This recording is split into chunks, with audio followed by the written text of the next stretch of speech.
time that we have this morning. I'm very, very honored to have been invited to lead us in a conversation around a very timely topic, which is, as you see on the screen. I hope everybody can see on the screen. Am I right? Yes, I just want to see. Great. So our subject, our topic is staying on purpose despite the COVID trials. And by COVID trials, I mean the tribulations that we are going through, the problems that we are encountering, the disruption that COVID-19 has caused in our lives, and yet we find ourselves in the middle of the journey of life. And so we must continue with that journey despite the disruptions and the inconveniences therein. So that is a way of unpacking our subject today. I do understand that we have students from secondary school, primary school, and universities and other tertiary institutions. Am I right?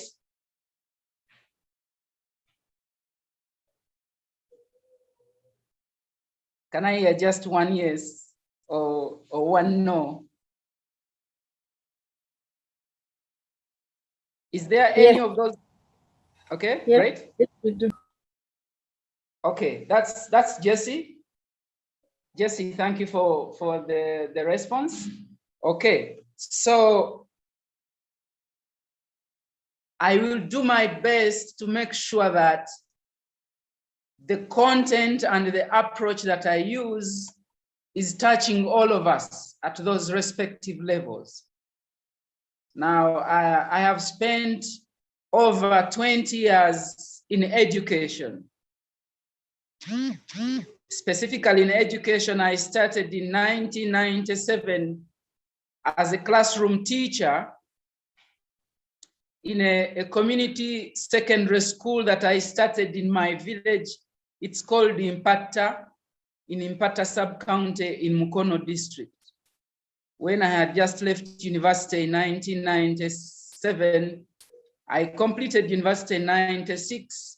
So in 97, in February, I started a community secondary school. And although I wasn't, and I'm still not, a teacher by profession, I fell in love with teaching. And I found myself got stuck in there, happily so, in teaching. So I taught briefly in that school that I started in 97. I worked as a development coordinator for Lugazi Diocese, the first development officer for Lugazi Catholic Diocese in 97 to 99. And I went to Uganda Martyrs University in 1999 to do a master's degree, and I ended up remaining there and teaching there as well.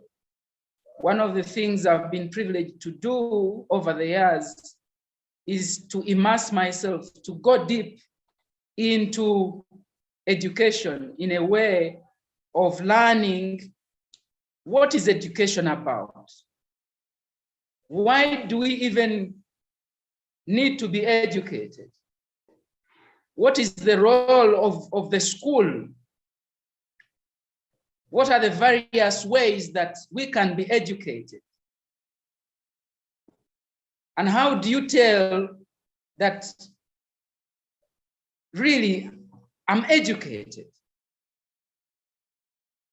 So I've had the privilege of, over the past 15 years, I've been so much deeply involved in training and teaching those who teach, especially those who teach in secondary schools and mostly those who teach at university. So in today's session, I would like to share with you some insights that I think would be useful for all of us. And I would like us to begin on a conversational mode. And if you can see on screen, I'm saying there, I'm suggesting, now all of us on this platform, we are going to take a flight. I know some of you are going to close your eyes and see if by the time you open them, you'll have taken the flight to Japan. So we are all going to go to Japan, okay?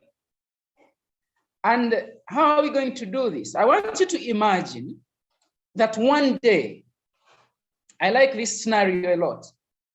I want you to imagine that one day, all the foreigners in Uganda are asked by the government of Uganda to immediately pack their bags and go back to their countries. Okay, that's step one. Step two, and government says, okay, we now have only Ugandans left in Uganda. And all the Ugandans left in Uganda, you are all going to be evacuated from Uganda. And the rule of the game is you go with nothing. And so all of us are taken out of Uganda, and Uganda remains peopleless. And so all of us are taken to Japan. Now, I know you know some people who have been struggling all their years to get a visa to Japan, and they have never succeeded. So this will be a golden opportunity, you see, for people to go to Japan. Now, all of us taken to Japan, and the rule of the game is, like I said, we go with nothing. So we have a scenario where all the Japanese are taken out of Japan and brought to Uganda, and all Ugandans are taken to Japan. The Japanese come to Uganda with nothing. The Ugandans go to Japan with nothing. Now, I want you to imagine 20 years down the road, how will Uganda look like? And during those same 20 years, how will Japan look like? Remember, it's Ugandans in Japan for 20 years, and it's Japanese in Uganda for 20 years. Japanese came with nothing, not even a screwdriver, and Ugandans went with nothing. Tell me, I just want to get two people, only two people, to tell me what you think. Just two people. Whoever goes first.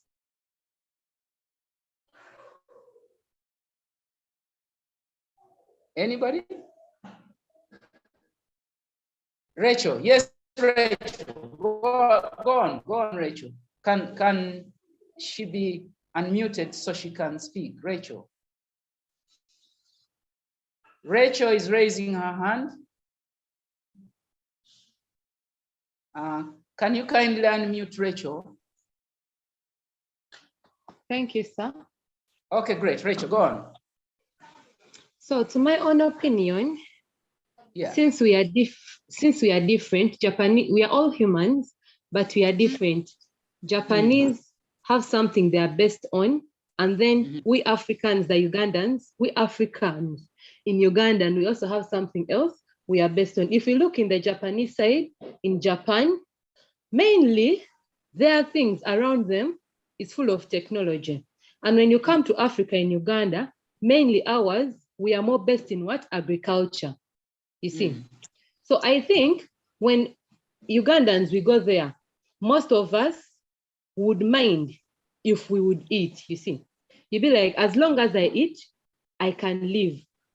Because if you look into the situation of lockdown, most people, their aim is as long as I eat and survive, you see. So we assume that if we are taken there, we know nothing.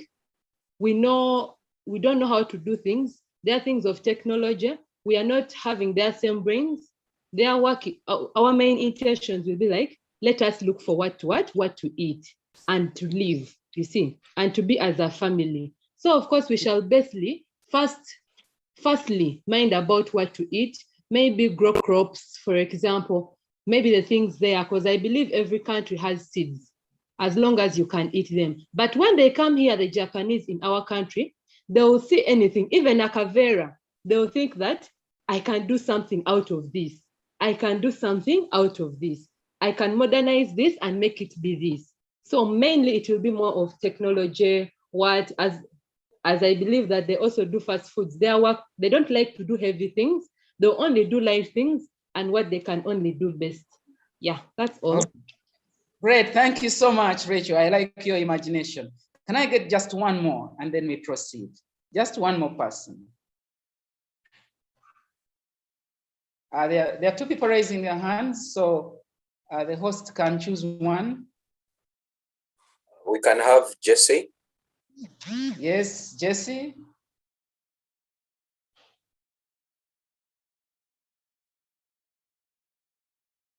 Go on, Jesse. Thank you, sir. My name is Jesse, and this is what I think. So, as you said, if we would go to Japan and the Japanese are not there, they come to Uganda and we go with nothing. And the Japanese come to Uganda, well, they also have nothing. I think because Japanese people utilize everything, they don't have anything to throw away. So I think if they come in Uganda, it will not be hard. They can find a stone and say, I can make something out of this text, for example, textiles. They won't be minding much about food because it's not really that important to them, as I see it. They can grow something light, maybe like vegetables, but I know they are mostly into that industry business. So they may not be that into food, but when Ugandans go in Japan, the first thing they will go to do before they even think of getting jobs or work, I will say, let us look for some seeds and plant some food, because like you can see during this COVID situation, people are looking for things to eat. They're asking themselves, oh, what can I eat? It's really a situation. But I think in 20 years, if we came back to Uganda and you see what the Japanese have done, maybe it would be the most productive country in the world, because we have a lot of things here. We have tourism, we have minerals, we have oil. What don't we have? But people don't utilize these things very well. Now, if those Japanese found what we left, minerals, the oil, the petrol, the tourism, the animals, the game parks,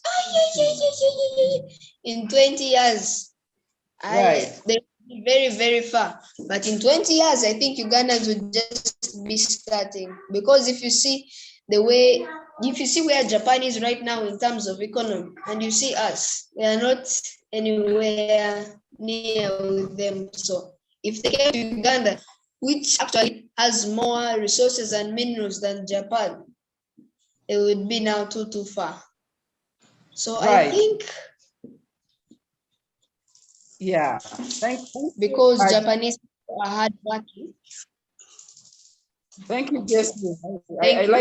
I like your imagination, and also, where do you go to school, Jesse? You've gone off. Okay, great. So I want to invite all of us. We just heard from Rachel and Jesse. I know the rest of you also have your own opinions and imaginations about this scenario. So I want to invite you to reflect on this scenario, even, after now, and maybe every day, and think about it. Let it disturb you. Maybe out of it, something nice in terms of a solution will come into your mind. You see, I'm beginning this presentation from a broad foundation, because why, at the end of the day, why are we going to school? Why are we so much into studying and completing education? One of the challenges that they are facing in the Western world, you can talk about Britain, you can talk about the US, is that, especially in Britain, whereas there are the facilities for young people to complete school, and there are all the incentives, including a lot of funding and loans to go to school and complete. The problem is more and more young people are disinterested in school, so they drop out of school. So the problem there is completing school, not because there are no resources, the resources are there, but young people just get disinterested. Okay. On the other hand, here, people struggle so much to keep in school. Some people will roast chicken on the roadside in the evening to make sure they earn school fees. Others will fetch water. Others will go and make bricks, all in the name of getting money to keep in school. Why? Because we want to live a good life. And because we know that education, at least especially in this part of the world, it's like a one-way lottery ticket. You know, a lottery ticket, you buy it, you either win or you lose. But if you win, it's a big deal. You've hit a jackpot. If you lose, well, bad luck. But everybody wants to win that lottery ticket. So education in this part of the world is like a lottery ticket. And one of the things, the frustrations that we get, and I hear a lot of young people saying, but why should I even continue studying? You see, my sister, she graduated 3 years ago, there is no job. My brother graduated 10 years ago, he has just been doing funny jobs, he earns little money here, little money there. So why should I even keep in school? There are many other alternatives. Even the guy who makes chapati and Rolex by the roadside seems to be living a better life than those who went to school. There are all these arguments, okay? And so one of the things that I want to focus on a lot is this statement that you see on the screen, that we have a paradox. A paradox is something that is, on the one hand, it looks like it's not true, and yet it's true. So the paradox of poverty amidst plenty. The fact that, like you have said, that the two of you have talked, you have alluded to the possibility that if the Japanese come here and spend 20 years here, Uganda will turn around. But we have been here forever. And I'm asking myself the question, so what magic, Rachel, when you are beginning, you said, you know, we are different. And those people will come, they are creative, they will see everything, they will see maybe a raw material to innovate something, to invent something. And my question is, so did God create us with different brains than the Japanese? Are we less in terms of human? Are we less than them? Why is it that we are saying that, oh, we have a lot of resources here, but at the same time, we are languishing in poverty? Maybe when I talk about poverty, it could sound a big thing and distant from many of you, because maybe some of you, if not most of you, if not all of you, who can afford the data to be online now, maybe even you do not qualify to be among, you know, the people who are stricken by poverty, maybe. Ambrose. Just maybe. Yes, sir. Sorry to cut you short. There's a hand from Rachel Chavon. She wants to say something. Okay. Okay, if you allow her, I will allow her.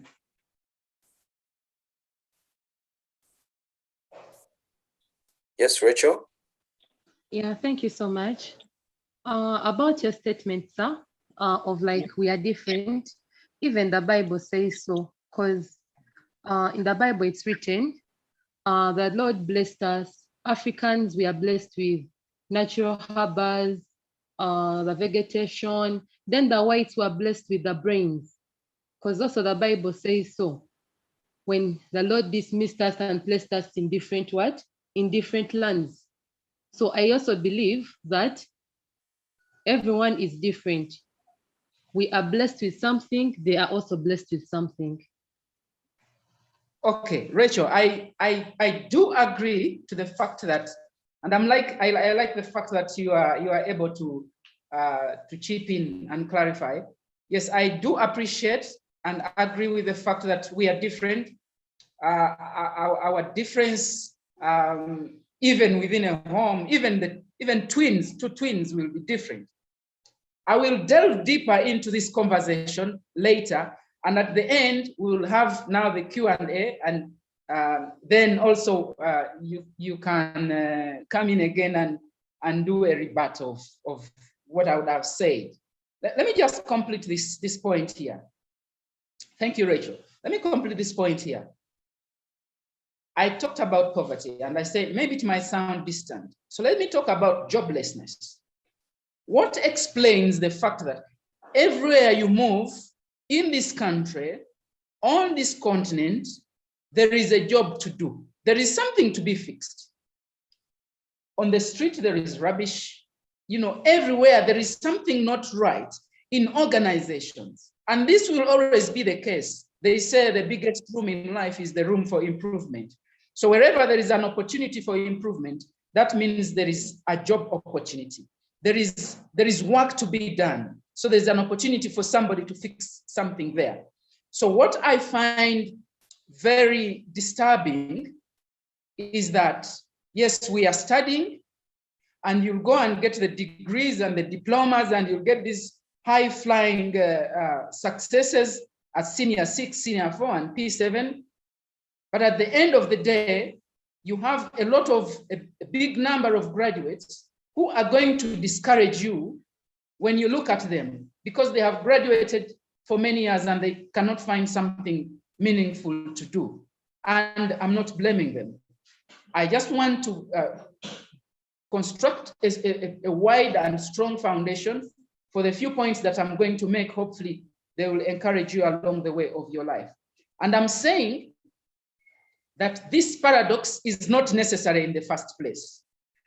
And my intention in this presentation is to reaffirm to each individual of you who is online right now with me in this conversation that you do not have to judge or anticipate your future by looking at those who have come before you, because you have an opportunity that they did not have. How many of them had the opportunity to have these kinds of sessions that you are having on the Yaaka learning platform? Not many. And so you have your own peculiar or personal circumstances. I hope I'm not losing the guys at primary school level, but I know I'm going to come back at some point and be able to carry you along with me, okay? Just hang in there for a moment. Now, I want to use the words that President Barack Obama once used when he visited Africa. Specifically, he was in Ghana. And among the many things he said in his speech, he said, I have met young people on every continent, and they can lead the way if we give them the right tools they need. Obama believes that young people in every part of the world, young people can lead the way.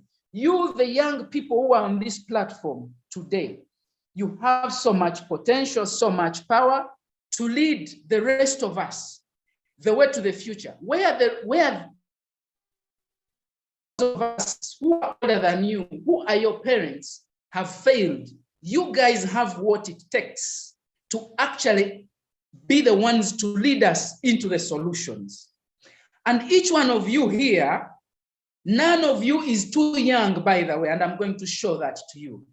All of you at your current age, you are capable of creating something, of doing something great out of the knowledge you have already acquired in school. So I wanted to use that powerful statement from Barack Obama. Now, let me illustrate. If by any chance anybody on this platform today has been in any of my presentations anywhere, chances are very high that you must have heard me talk about this wonderful guy, William Kamkwamba. And on this slide, I'm asking the question, what is the purpose of learning?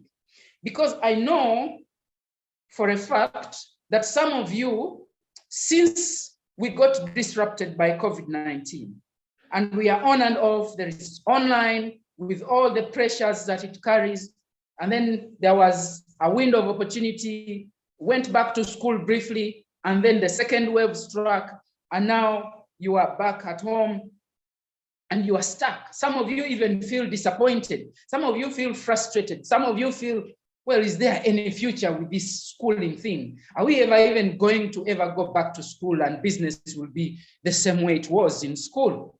And some of you are even feeling like, well, but you see, during the lockdown, I tried making some dime. I was making chapati on the street side, and man, I touched money.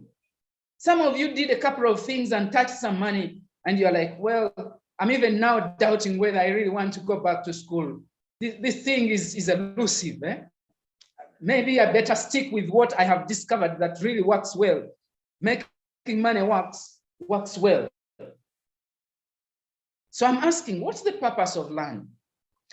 And I want to use the story. And when we get off this session, I'll encourage you to go online, those who can, you check out the YouTube videos about this guy, William Kamkwamba. Cut the long story short, this guy is a senior one dropout. He dropped out of school because of the many encumbrances there. There was a lot of famine in Malawi that time, and he came from a very poor family. And it became so hard to keep him in school. So he dropped out of school in senior one. But he was so passionate about learning that he decided to himself that although I have dropped out of school, I am going to keep dropping in the community library. So in his village, in Kasungu, in Malawi, there was a teacher's resource center, a teacher's library. So every morning after doing the chores at home, Kamkwamba would go to the teacher's resource center and read books. So one day he picked a book with the title, Using Energy. And this book was talking about windmills, how windmills work, how you can possibly make a homemade windmill and so on. And you know, Kamkwamba went away from the resource center very fascinated. When he was walking back home, he saw at the scrapyard where he used to pass every day. But this time, because he had been fed with another idea, he was thinking windmills all the time. So every scrap that he saw at the scrapyard, he looked at it as material to make a windmill. Cut the long story short, Kamkwamba started fidgeting with things. He saw an old plastic jerry cans. He saw a pipe and so on, picked these things. And he was there fidgeting, trying to make a windmill. And people from the village would pass him, you know, and look at this idle little boy in the village, and they would ask him, what are you doing? And he would tell them, I'm making juju, because he didn't have any proper answer to tell them. Now, one evening, something happened. It's in the evening, and in the house of Kamkwamba's parents, people from across would see light. Light that is almost like stars. On getting closer, there was electricity in Kamkwamba's house. Kamkwamba had made a windmill that makes electricity. Before he knew it, people were being attracted from villages. He realized he could charge people's mobile phones. And journalists came and they interviewed him. And his story featured in the leading daily of Malawi, the equivalent of New Vision, if you want, of Malawi. And before he knew it, he was on the internet. And one day he's there and receives a group of bloggers who came to him to interview him so that they can publish his story on the blogs. And then another day he receives a delegation, an invitation from TED, TED. You will go online and check out these TED Talks. I think you have already seen some of them. And William Kamkwamba is featuring on TED Talk. He's there invited as a guest speaker to speak to many important people in Arusha. He took a flight to Arusha. 2 years later, in 2009, he was invited to be a guest speaker at the TED conference in Oxford. My God, this senior one dropout had become a big something. Today, as I speak, the rest is history. You go check out the story of William Kamkwamba. He became a globetrotter. He became a serial technologist. He became a serial entrepreneur. He goes around the world inspiring young people to invent and create technologies. And yes, he has also written books.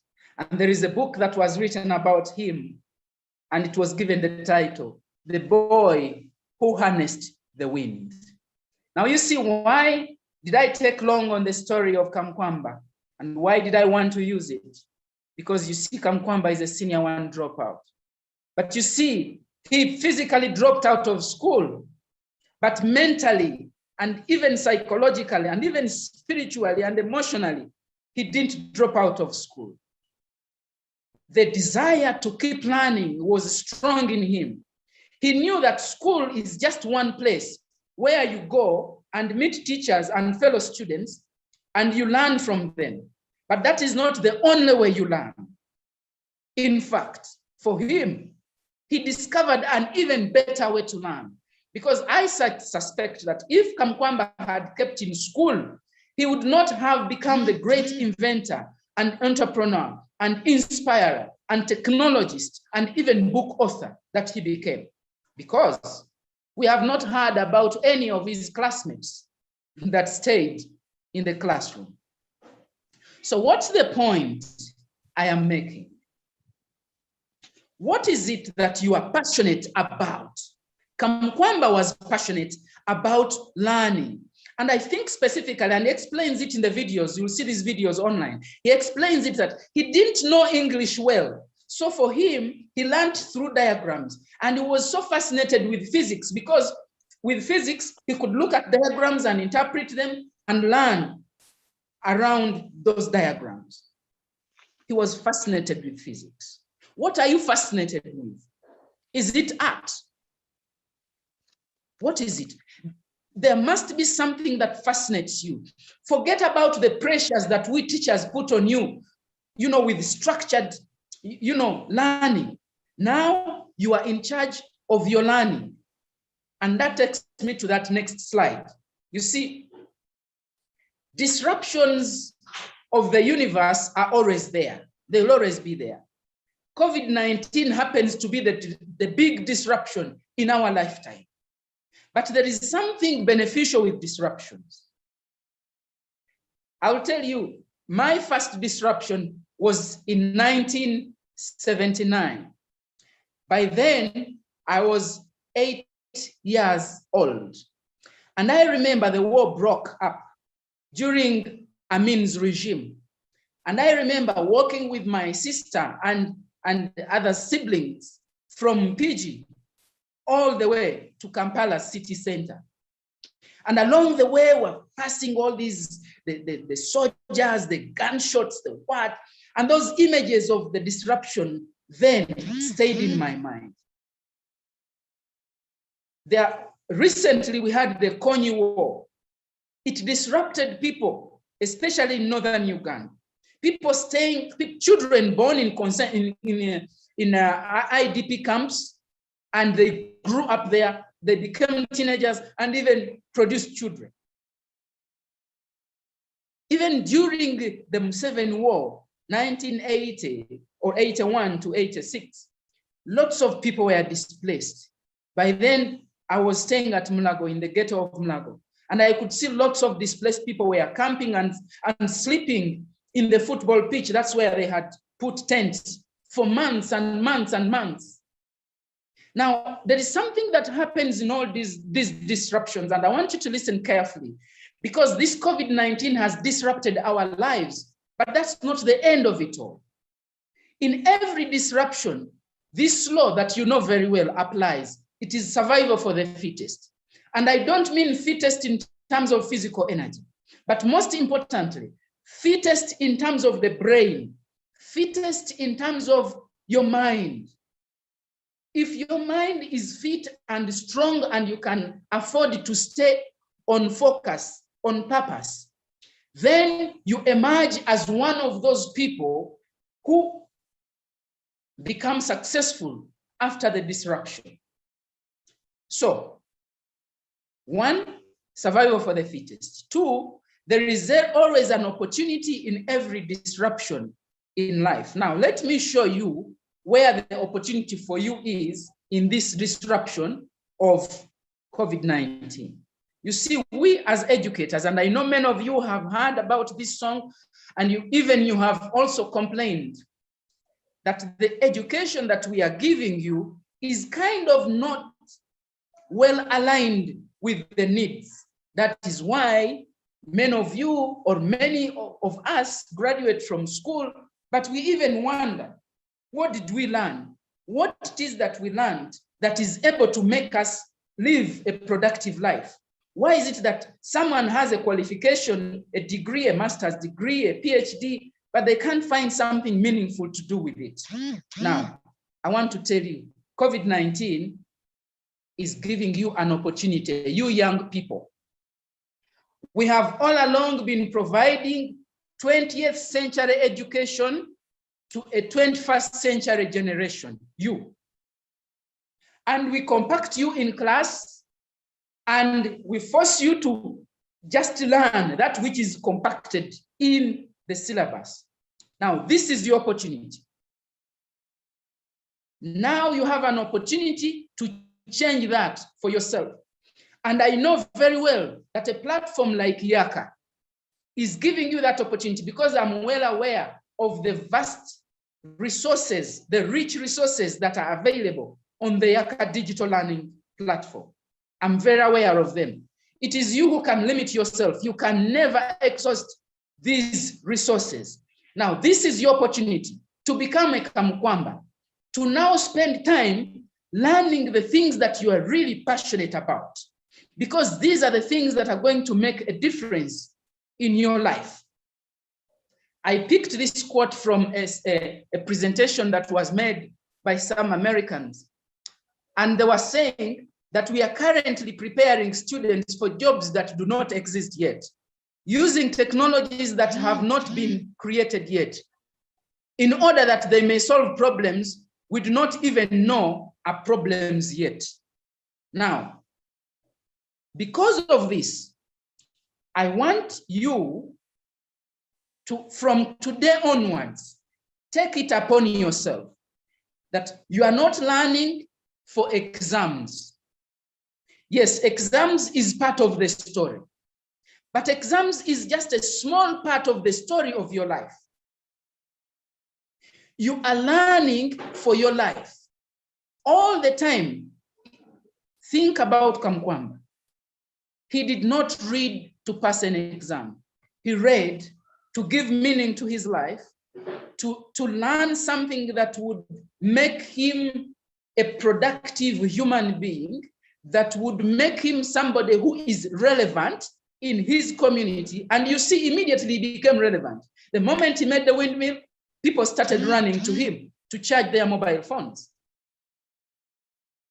He became relevant that even people who have PhDs now were calling him. When you listen to his videos, you realize he could not even speak good English. It was broken English, but they didn't mind that these people invited him to speak to them, to share with them his wisdom. They had PhDs, they had master's degrees, they had all the degrees seated in the audience there. When he went to Oxford, his entire audience was almost whites only. And he said he was nervous because it was his first time speaking to a big crowd of Bazungu.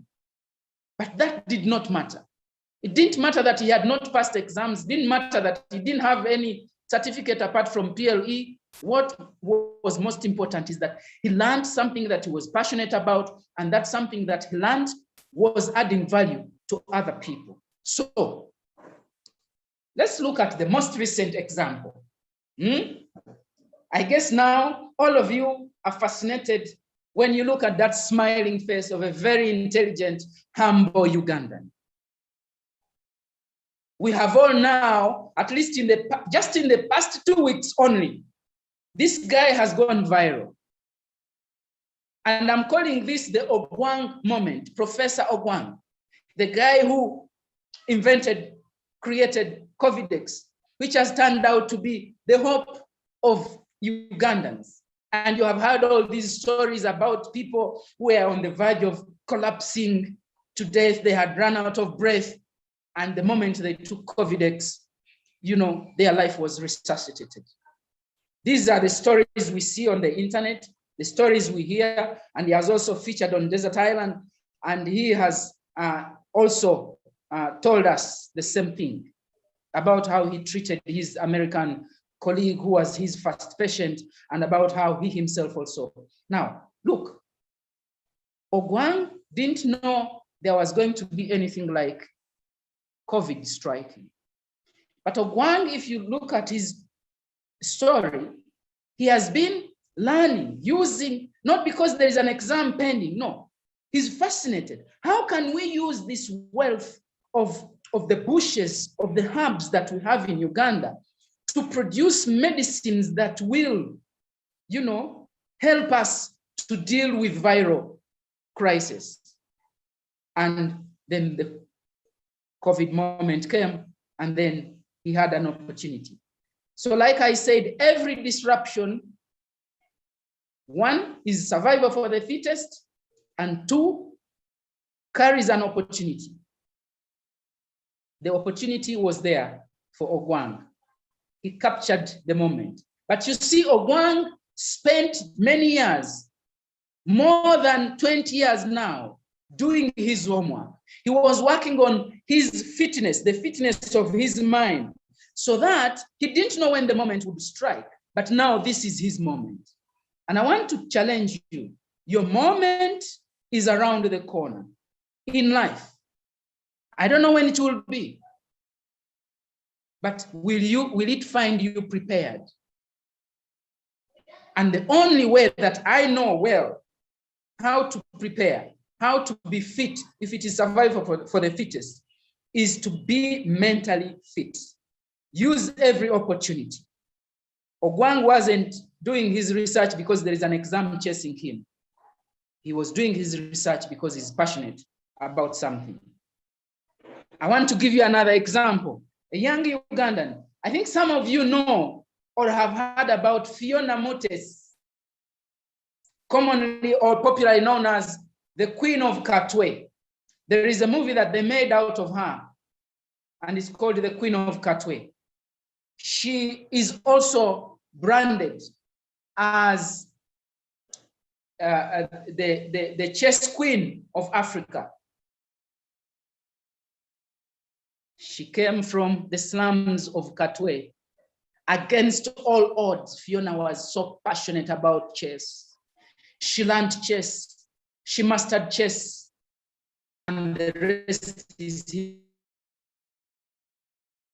Fiona's story is very fascinating. Let me see if this link here will open. There is a link I had here to one of the stories. There we go. One of the stories written about Fiona Mutesi, Northwest University in the US. And Fiona Mutesi is that black young lady you see there. She's the fourth from the left. And the headline of this article is College Chess Star Fiona Mutesi leads Northwest University to championship title. This is 2017. This is the girl from Katwe. This is the girl from Katwe. And guess what? She is the one now championing chess at this university, at least by then. And she's hitting headlines everywhere. So you can see on top right, that's a synopsis of the movie Queen of Katwe. On bottom left, you can see she's in the chess competition there with all those other guys there from different continents.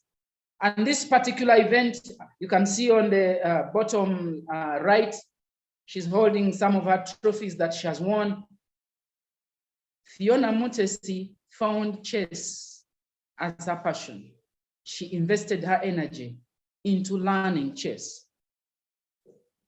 Again, we have a local example, the chemist who harnessed the bush. Now, you remember when I was talking about William Kamkwamba, I talked about him. The the book they wrote about him, they gave it the title, The Boy Who Harnessed the Wind. Some of you, if not all of you, many of you know Kazire products. Every supermarket you go to, you'll find a Kazire product. This is a young man.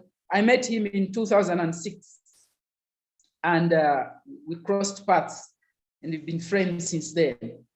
And Kazire one time narrated to us a story and said, you see, after university, he went to look for a job, and he got a job as a chemist.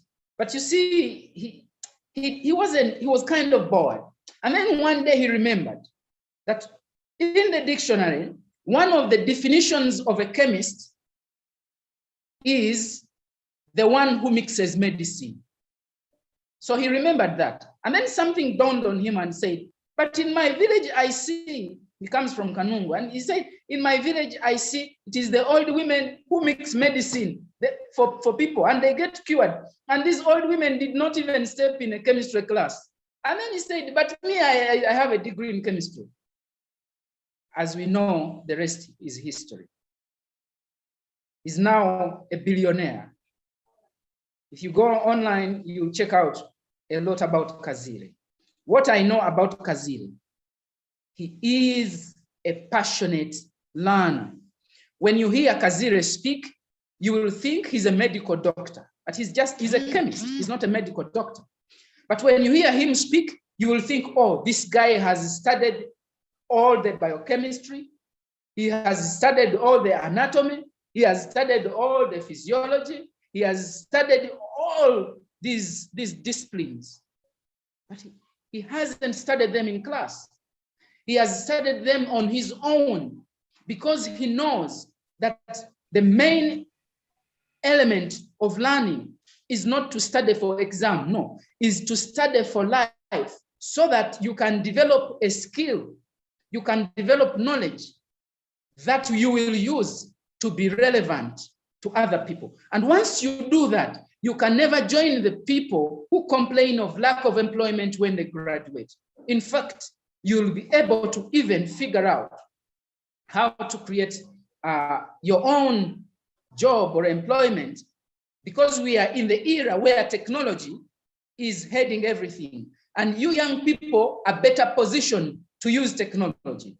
I can talk until cows go home, like they say in Mbarara, about young people and technology. We don't have all the benefit of time, because I want to leave enough time for you guys to discuss and have questions. So I'm about to end. But I want also to use this opportunity. There is this guy, Ben Carson. Ben Carson is a fascinating story. He used to be an F student with his brother Curtis.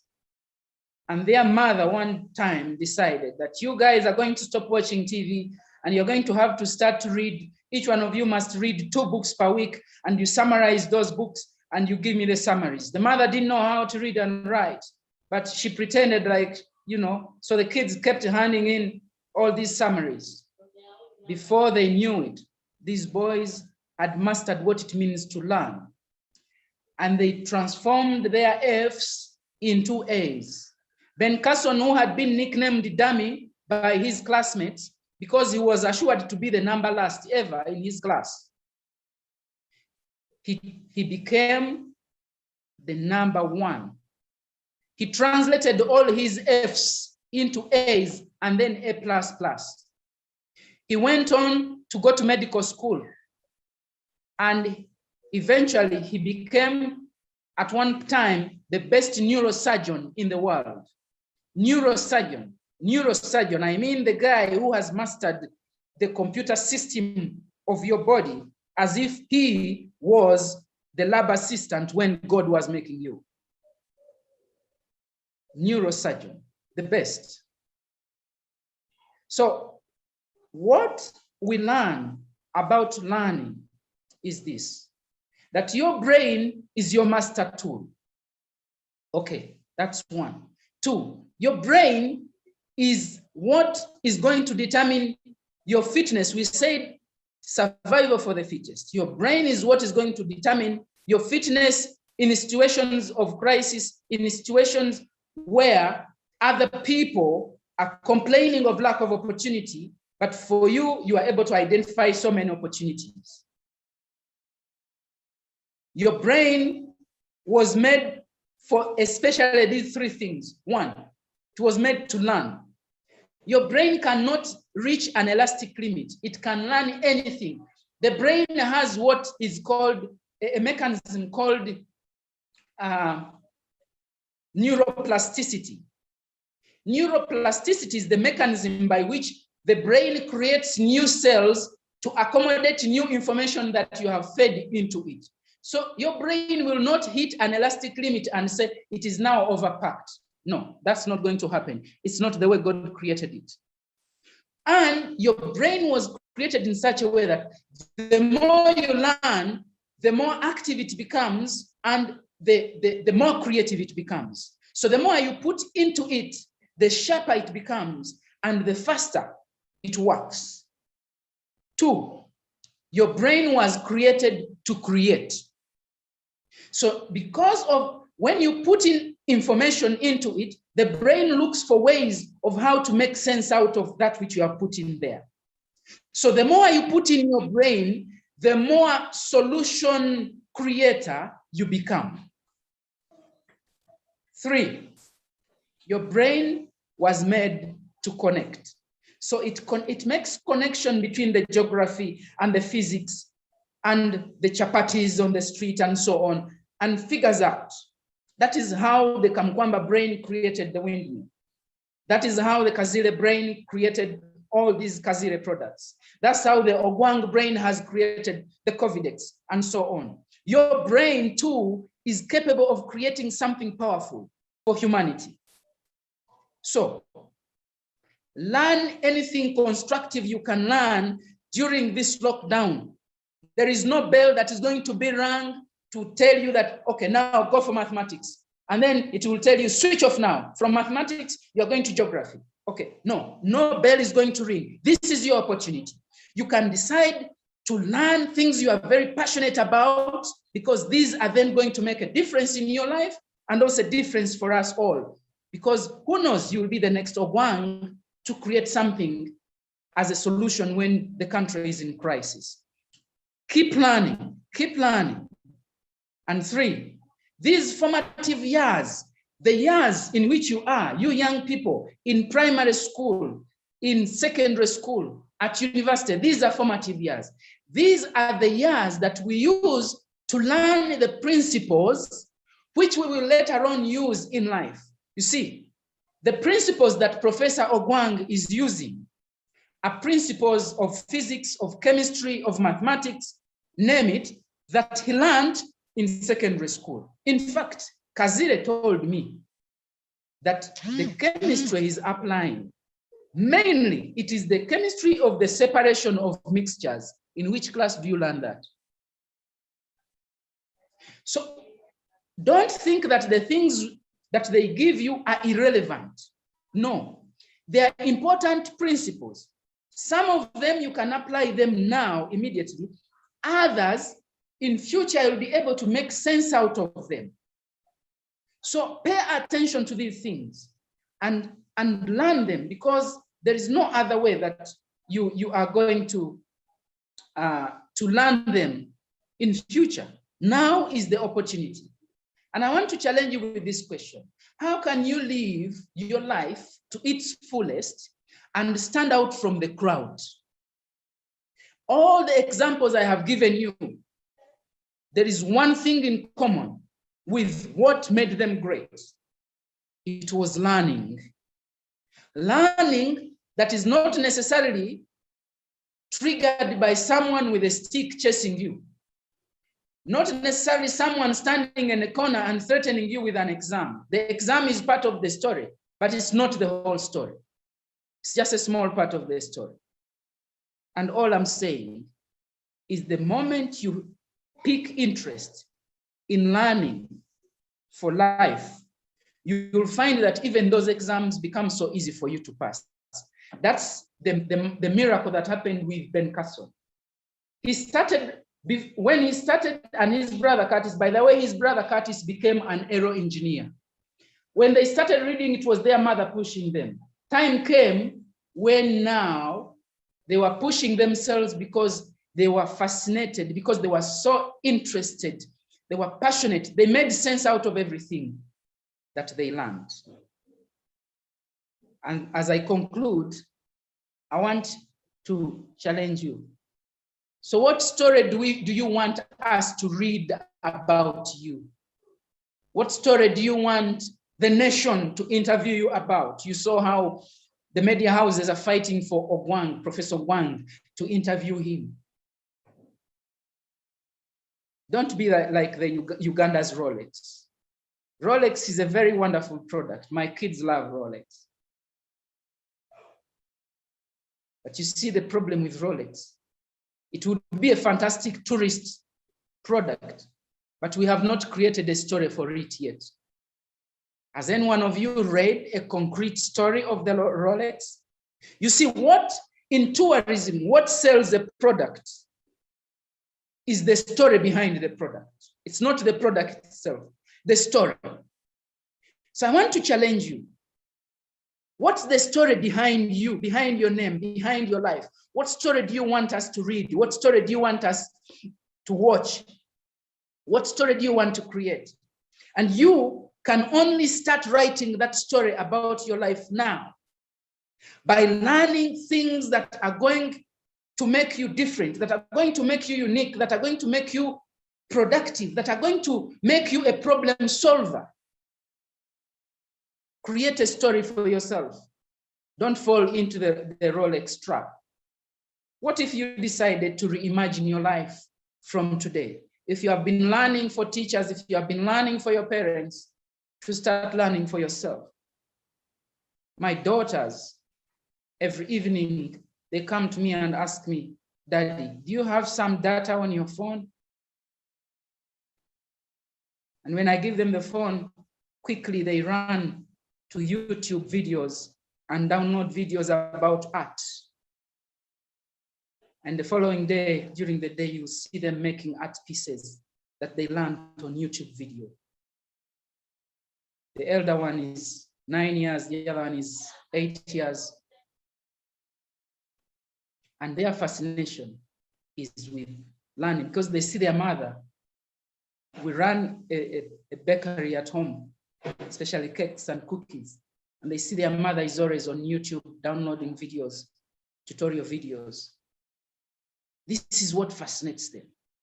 And I never bother them, you know, being on their case all the time to be in academics, because I know that somehow we manage to draw connections between the things that they learn on YouTube and the academics. There is always the mathematics, there is always the general knowledge, there is always the literacy and so on. So things get to find a meeting point somewhere. I'm challenging you. You can decide to reimagine your life. Avoid setting your own traps. You see that picture on the left? You will fall in it. The traps that we set, you know best the traps you set yourselves in during the lockdown. And I'm saying it's better to walk alone than with crowd going into the wrong direction. Avoid bad company that is not necessarily going to be constructive for you. And yes, you can adventure, but misguided adventure is like playing in the jaws of the monster. I don't know if you can see that image very well. This kid is passing out his urine in the jaws crocodile. And all said and done, I want to argue that simplicity is the ultimate sophistication. Learn simple things every day. Simple things. Don't force yourself to read things that you are not understanding. Move from the soft to the hard. You can begin in the morning by motivating yourself. You read a nice story, and then that nice story stirs you up. And then before you know it, you are now grabbing the mathematics and you are, doing a few numbers, and then you go back to reading another inspirational story. It could be in the newspapers, it could be following a story on TV, it could be online. And I know Yaaka is full of these resourceful materials. So I want to thank you very much, and I wish you an abundantly blessed life, I hope I've been able to speak to a heart and a mind somewhere. And they say a human mind, once struck by a new idea, it can never regain its original dimension. I hope that the dimensions of your minds have changed by these few insights that I've shared with you. Thank you very much. I'll now take back to the moderator so that we can have a discussion. Thank you so much, sir. You're welcome. I'm honored. Thank you very much, Ambrose. That was very insightful and eye-opening. I hope our learners have managed to pick a thing or two from that. So now let's have a Q&A session. Let's ask questions, any comments that we can address to Ambrose in this time. You can raise your hand. You can also utilize the chat.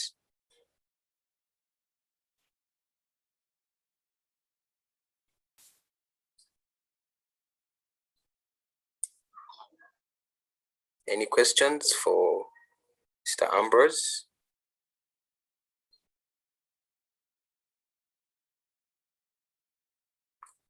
So far, I can see a lot of appreciation in the chat. I hope, Ambrose, you're seeing the chat too.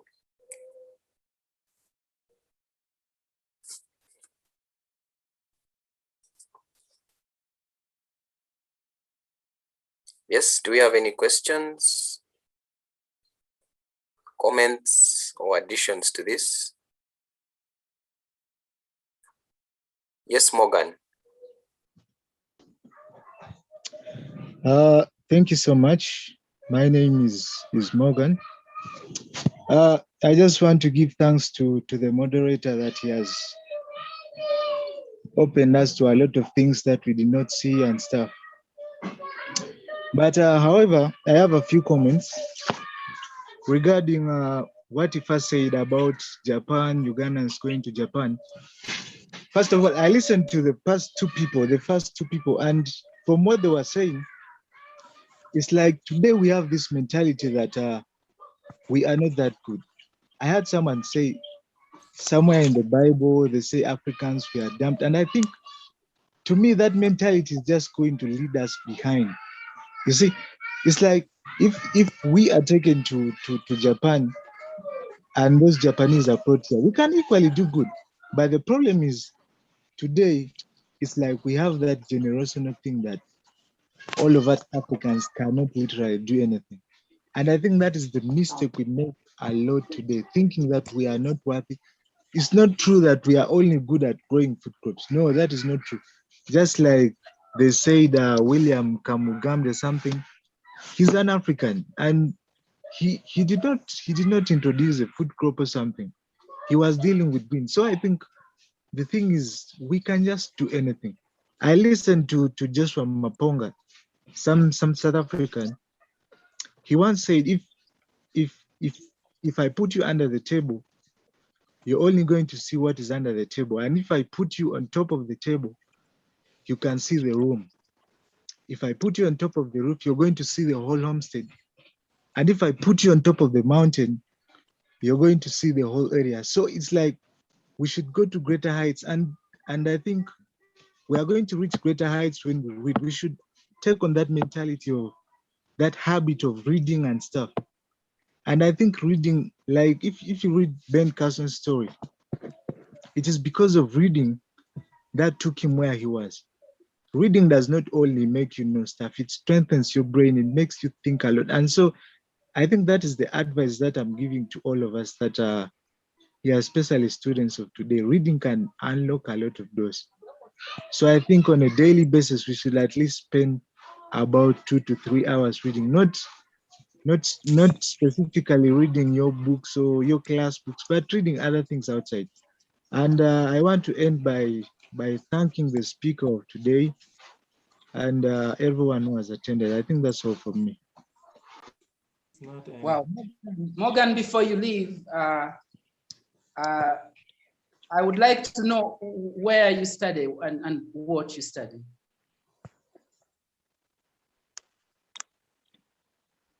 Morgan has gone off? Okay. No. Okay. I'm I'm at Seta High. Seta High. I do PEM. I'm in senior 5. Seta High main campus. Okay. Thank you very much. Moderator, can I quickly respond to Morgan before I forget? Yes, please, Ambrose, you can go ahead. Well, thank you so very much, Morgan. I'm quite impressed, and I want to thank you that you can see that, yes, things may have been different in the past, but this is a new era, and I emphasize this is a young people's century.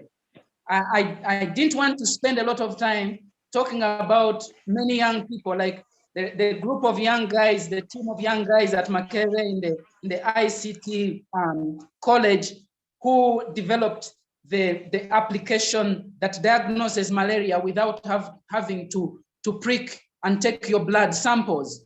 And these were IT students, and they invented a medical technology. In the past, to invent such a medical technology, you had perhaps to have a PhD in medical technologies. But these were IT students. But you know what? They went out of their way and they crossed over to the medical school and learned a few elements which they knew were needed for them to understand malaria and how it is diagnosed and so on. And then they developed this app. And when they went for a global competition in Russia, they were the best. They were #1. As I speak today, I don't even think that those boys are still in Uganda. Because you see, with such a product, the pharmaceutical companies, when they land on you, you become a billionaire instantly. So I lost track. I don't know where they are now, but I'm very sure that definitely they can never look back. So the point you are making is that I like the analogy of under the table and top of the table.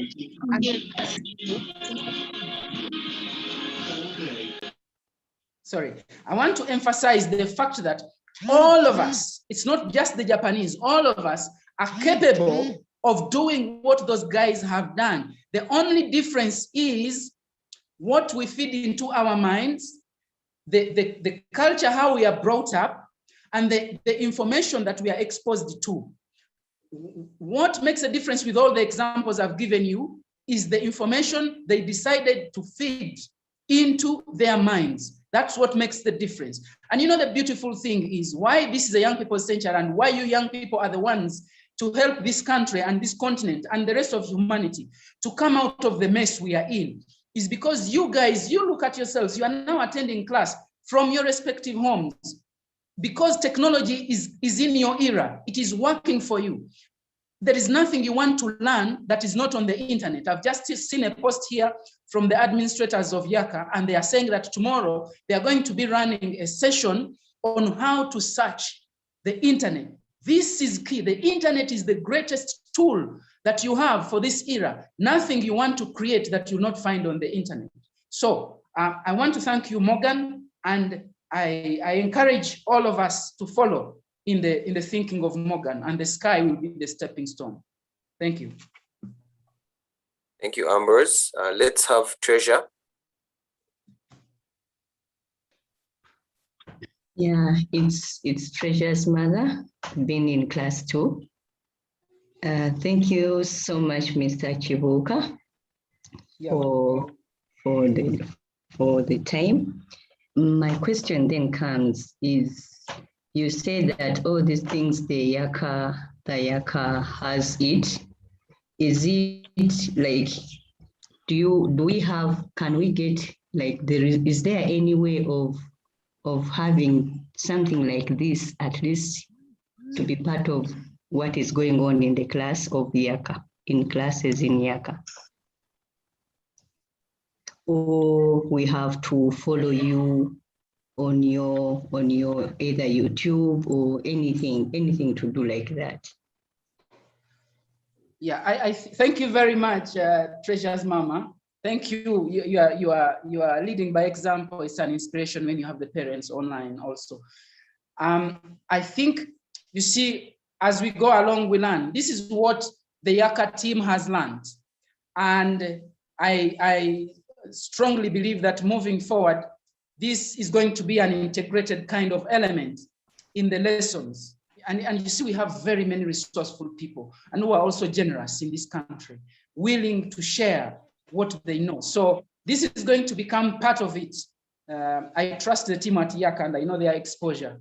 So this is the direction definitely I think they are going to be moving in. But I don't want to answer absolutely for them.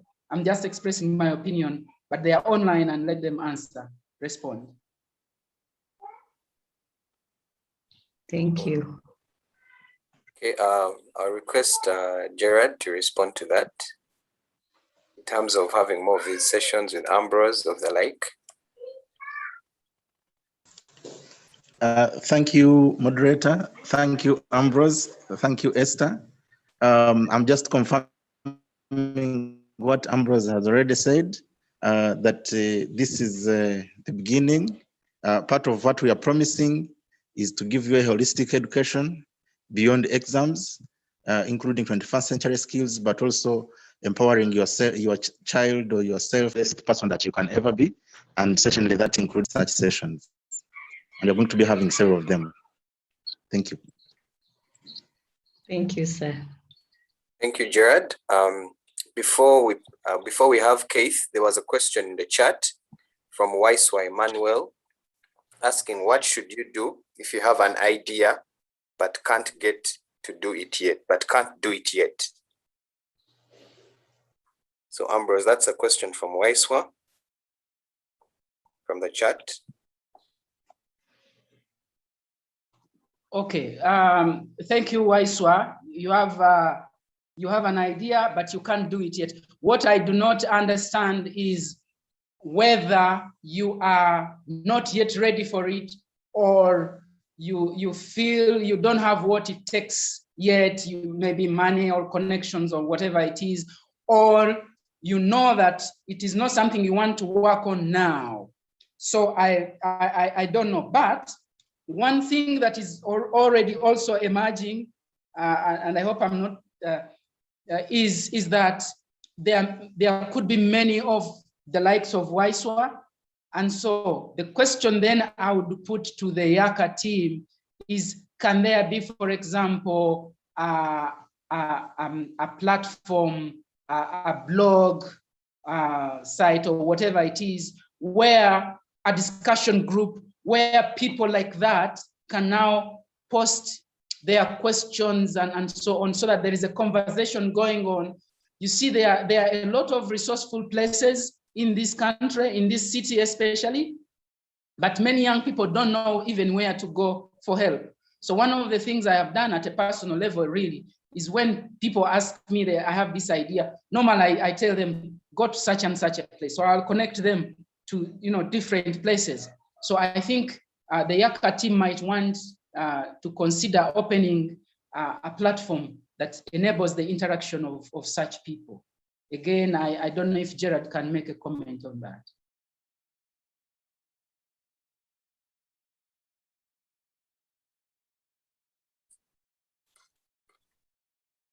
Gerard, would you like to make a comment on this, or?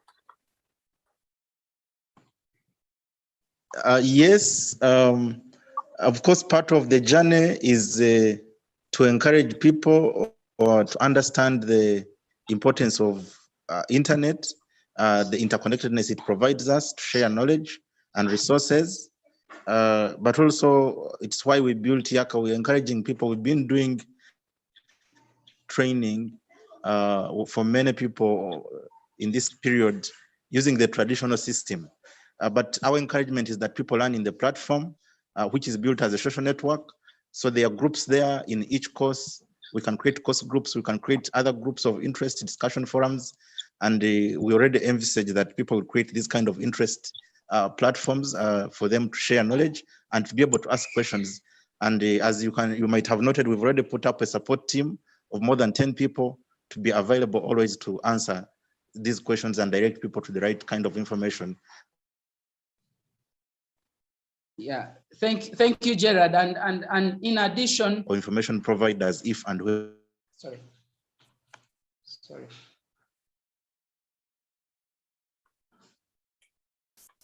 You can go on ahead, Ambrose.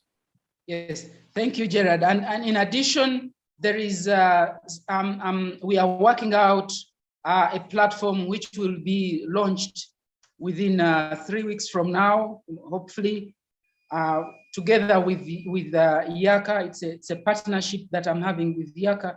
And this platform is specifically going to be, it's called Career Labs. And it's specifically going to be helping young people out there with the kind of question that Wise is raising, the kind of question that Treasure's mom raised. So it will be communicated as soon as it's up and ready for the interactions with you guys. So keep watching on this space. Thank you. Can we go on? Yes, thank you. Let's hear from Keith Wanyama. Please unmute.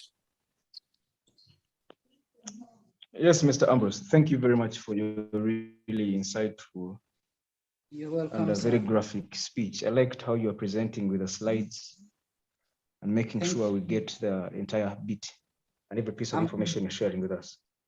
Thank you. Yes. Now, my question is, you said quite a bit about encouraging us to read outside our classwork and outside the syllabi they give us in school. But what is the situation with someone who naturally has no passion for reading, someone who naturally struggles to even go more than 5 pages in a book? What tips do you have for such a person to be able to also be able to embrace this reading culture and be a person of value like you've prescribed? Thank you. Okay, thank you very much, Keith. Now, there is something I usually say, there are no disinteresting things in life.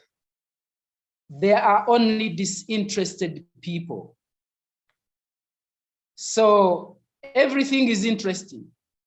It is only us who are disinterested in those things. Some time back, I posted on my Facebook page when I played golf for the first time. And I've always looked at golf as something boring, but I got fascinated really by it. And I wrote an article, a post about there are no disinteresting things, there are only disinterested people. Now, if you read something and it doesn't make sense to you, then it doesn't make sense to you. But definitely there must be something that makes a lot of sense to you. What is it? So I've spent, since 1998, I've been engaged in an initiative that is trying to promote a reading culture and to actually get people who are disinterested in reading to start reading. And I have been very successful at that. But the trick for me normally is, what is your area of passion? Begin there. Don't force yourself, because you see, when you force yourself to begin with something you are not interested in, it is going to be very hard for you to pick momentum. Whereas if you get something that you are interested in, or something that is very fascinating. For example, in the early 2000s, I used to train people reading, and I would begin by giving them an article about a women's group in Ghana that rears maggots. So the title is The Business of Rearing Maggots. My God, the moment someone looks at the title, you even see on their face, rearing maggots. But by the time someone completes the story, oh, they want to read something next. Why? Because then they discover that maggots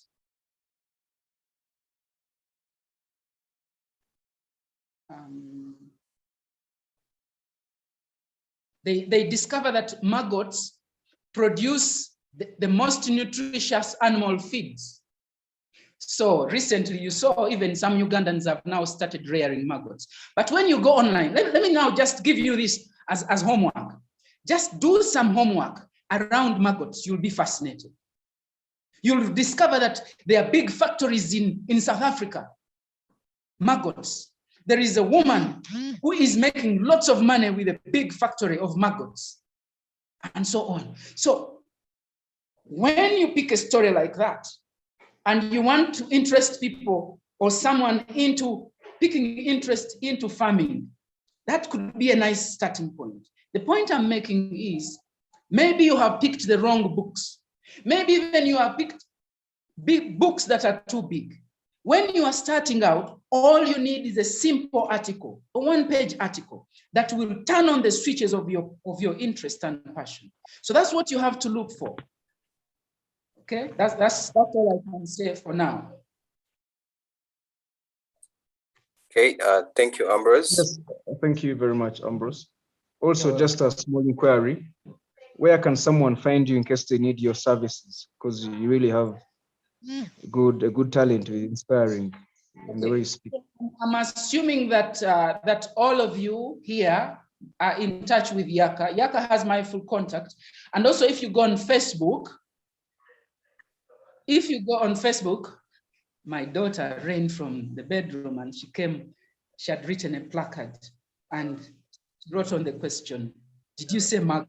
I've just read there. I think she overheard me talk about maggots, and she was, fascinated. So if you go on Facebook, you'll see the same picture that was used on the poster for this particular session, Ambrose Kibuuka. So we can engage there on Facebook. The rest of the details, you can pick them from Yaaka, my WhatsApp line, just exclusively WhatsApp, no phone calls, is 0752-648-226. That's for WhatsApp purposes, and we can roll the conversation from there. I also I use an email address you can use the one of KIU, where I'm a member of the Board of Trustees, that's Kampala International University. It is AM Kibuuka with a W after B, Kibuuka at kiu.ac.ug. Thank you.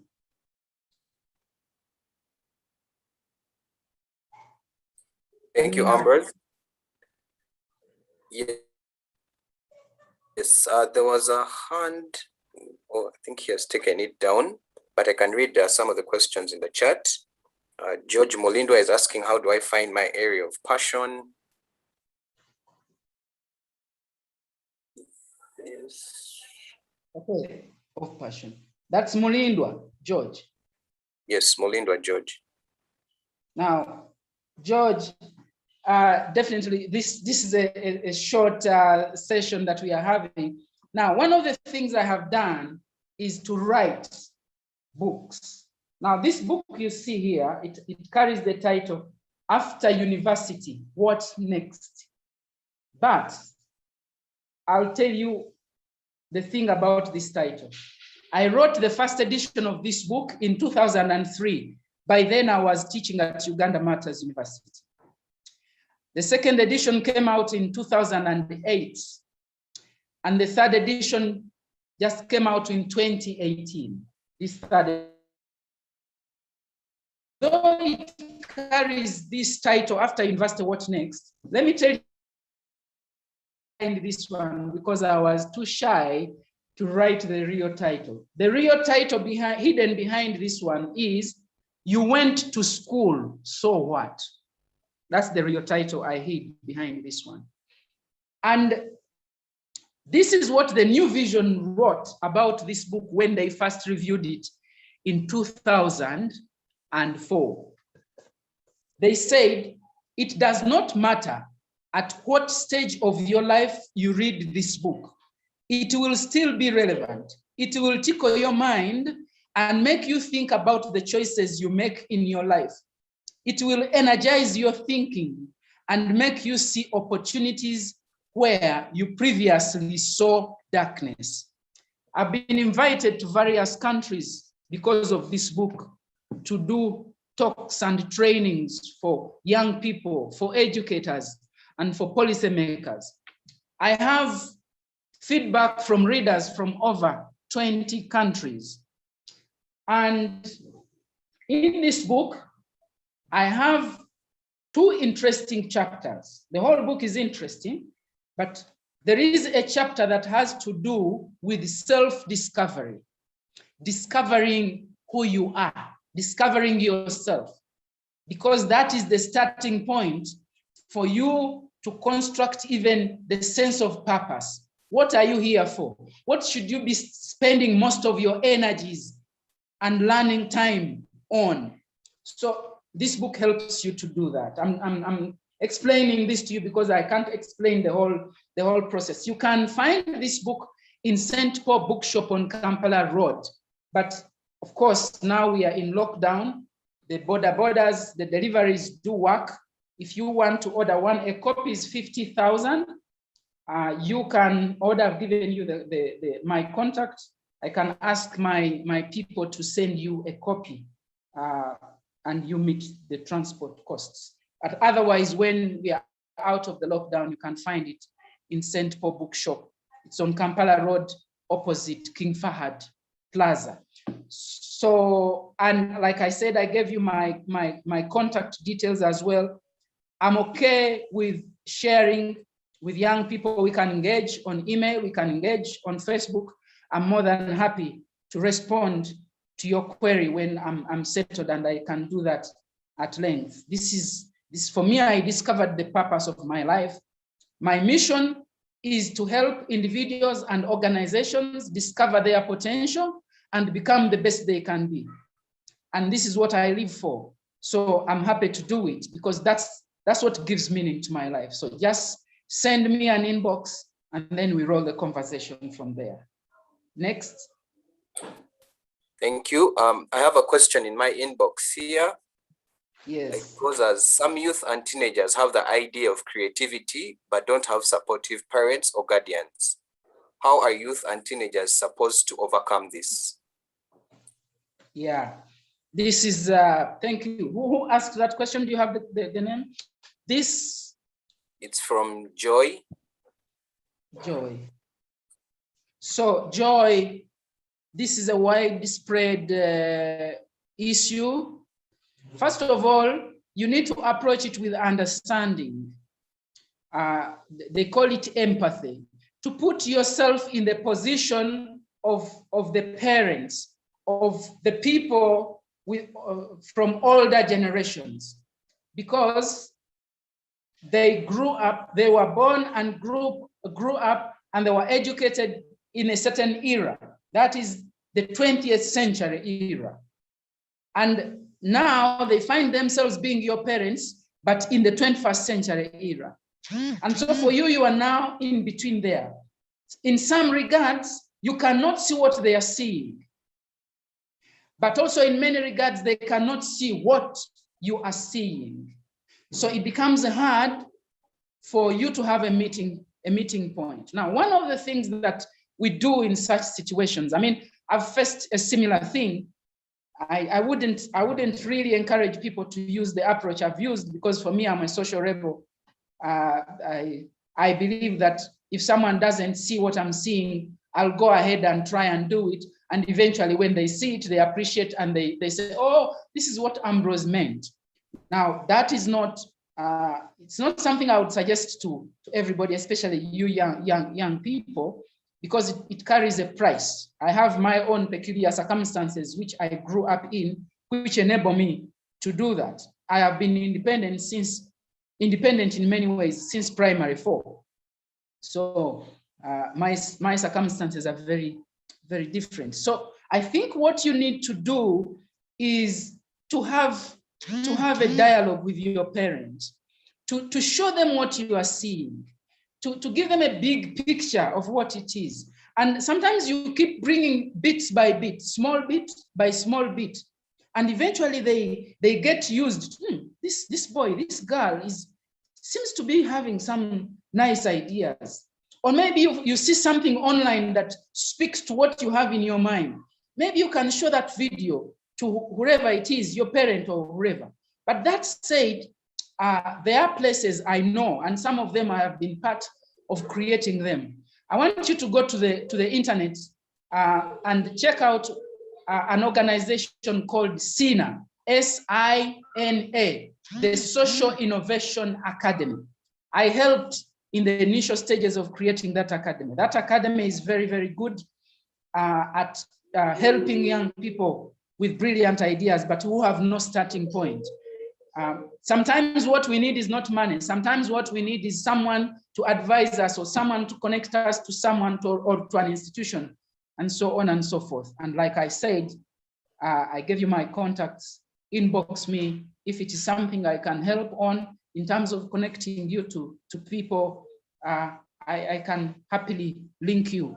And with many of these contacts, I mean, you'll complete the transaction online in the sense that if there is someone you need to ask, they'll respond to you online. You don't have to physically go there. You don't even have to spend money and so on. There are many generous people around us, just that we don't know them. So that's all I can say for now, Joy. But in case you are not satisfied, you can always inbox me. Okay. We also have requests for the book to be accessible online.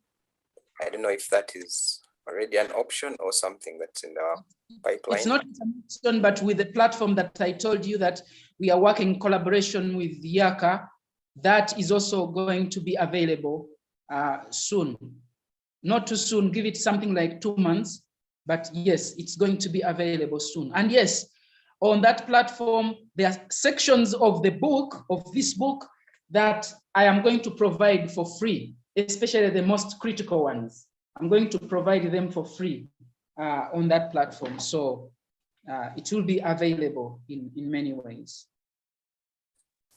Okay, if you could also kindly, maybe in the chat, put your number, because there are requests for it again. If you can just drop your WhatsApp number in the chat so that it's accessed by people. Okay. Any other questions?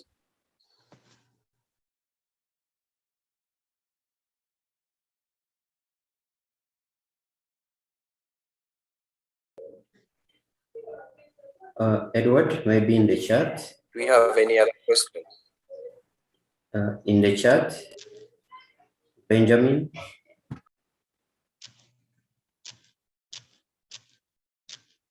The problem with some internet platforms like Google gives complicated answers, and how can we overcome that?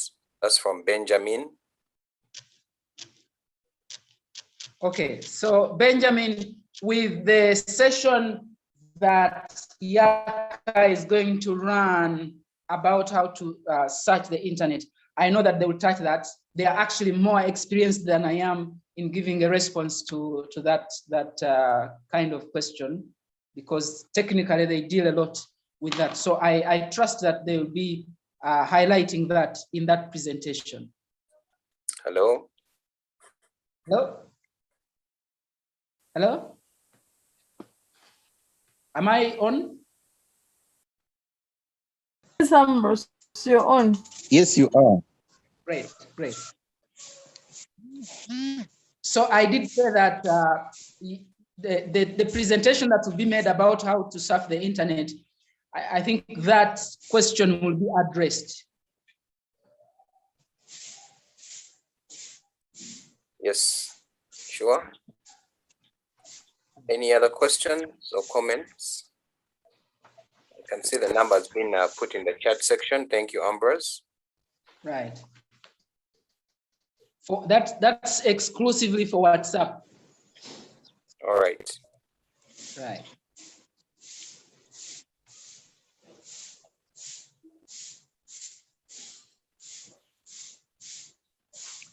I see a question on the audio of the book.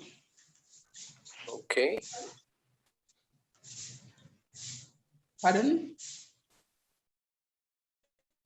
There's someone asking if there's an audio for the book. No, there is no audio yet, and I must apologize for that laziness. Not yet, but on the platform that I talked about, these are the things that we are working out. But not yet, sorry. Okay. Any other question, comment?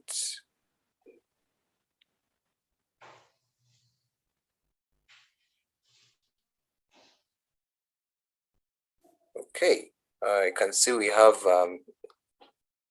17 minutes left to 1 p.m. I'd like to invite Gerard Businge to give concluding remarks.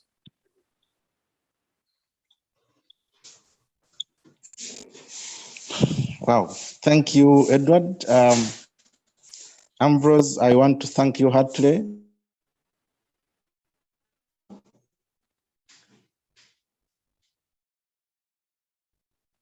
Time that you've given us. I know so many years back, and since I read your book, After University, What Next?